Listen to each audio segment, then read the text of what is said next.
Hello, welcome or welcome back, depending on if you're new here. Today I am so excited because I am trying out the Kuretake Gansai Tambi paints. These have been on my list to try for a while now, and I was so happy when I got this set of 36 for Christmas. I have never tried any Gansai paints before, so I'm really looking forward to working with them. So the website describes these as Japanese pan watercolors that are recognizable by their vivid colors and quick dissolution. Gansai paints are made with a different binder than watercolors made in the US, like Daniel Smith are, and this causes them to behave differently. They're more opaque, although you can, of course, water them down. They're supposed to be super easy to activate. And a lot of them are multi-pigment paints that are meant to be used more straight out of the pan rather than mixing the color that you want. At full strength, they often have a glossy finish, and I'm actually really excited to see how that comes out on these swatches.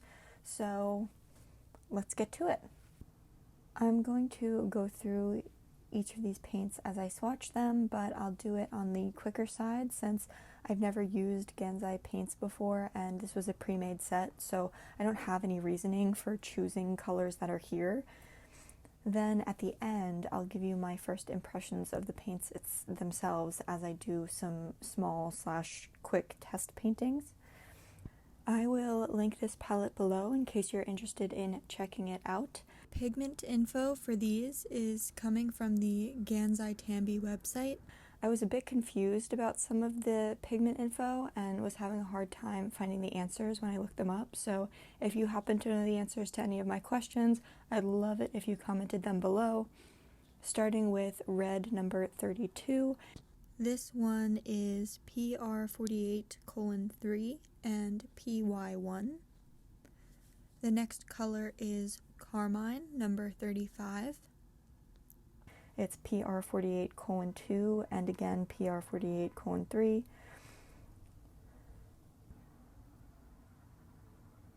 Rose Madder, number 34 is PY3, PR48:3, PR81, and BR12. Rose Madder Deep, number 36, is PR48:3 and PR63:1.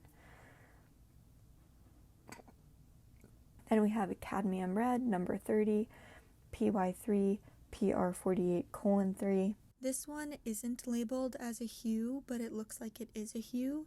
The same goes for a few of the other paints in this set. Next is one of the colors where I got confused. It's Cadmium Scarlet, number 31, and the pigments in here are 73263-37-3 and PY3. Usually a pigment number you see it's PY3 is pigment yellow 3. When I was trying to figure out what just the numbers were, it looks like that it's a red dye pigment. So that would mean this Cadmium Scarlet is another color where it is a cadmium hue and not actual cadmium. Next is Cadmium Orange, number 33, which has that dye number in it again. This one is PY1, 73263-37-3, and PY42. Next is Yellow Ochre, number 44, and this is just PY2. This is the first single pigment paint that we've had so far. Next is Cadmium Yellow, number 43, which is PY1 and PY55, followed by Aureolin, which is number 42, and that is PY3 and PY42. Lemon Yellow, number 40, is next. Super bright color, as a lemon yellow always is. This is the second single pigment we have here, which is PR3. Next is Olive Green, number 54, PG7, PY42, and PR101. This is an interesting olive green. It's definitely darker than the one I typically use from Daniel Smith, but I kind of like it. Next is Sap Green Light, number 51. This is PY3, PY55, and PG7. Followed by Sap Green, number 53, PY1, PG7, and PY42. Then we have Hooker's Green, number 52. This one is PY55 and PG7 again. Then we have Sap Green Deep. This is number 58. It is PG7, PY1, PR101, and PBK11.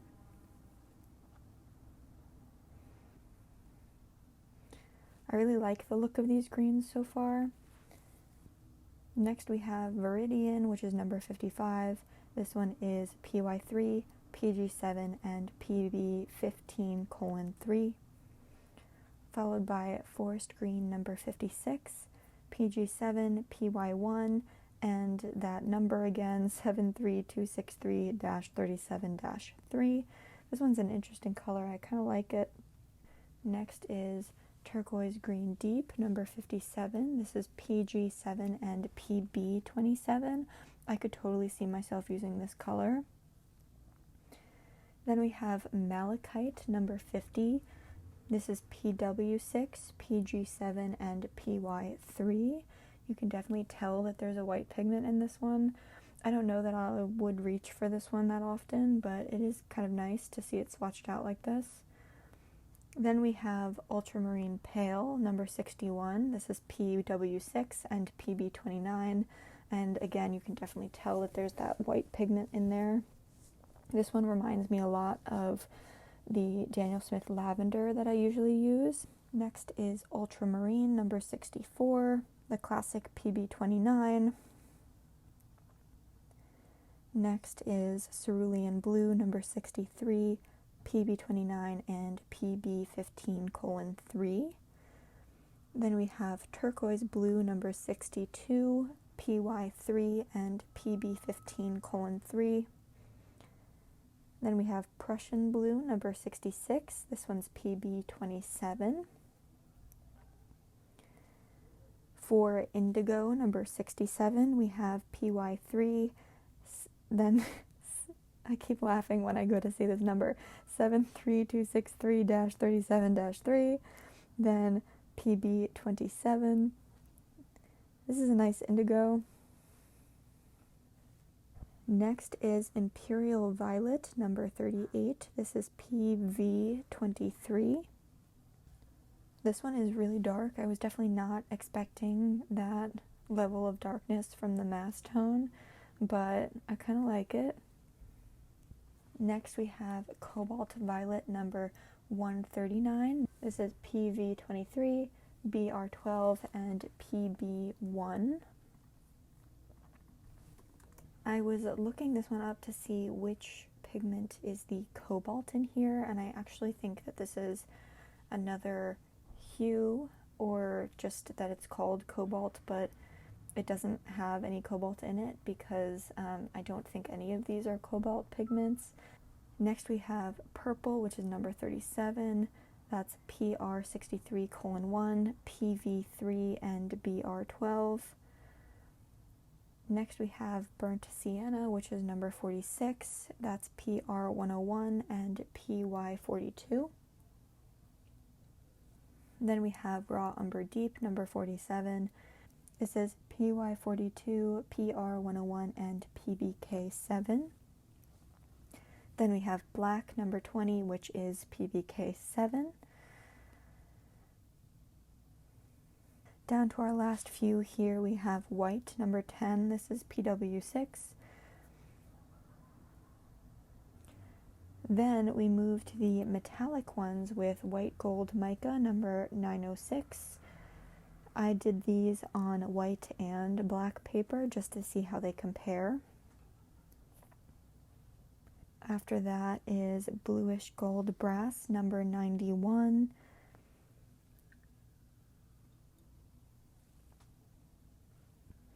And last but not least, we have Gold Brass, number 90. And that is all 36 paints. I definitely see why they call these super vibrant, because they absolutely are.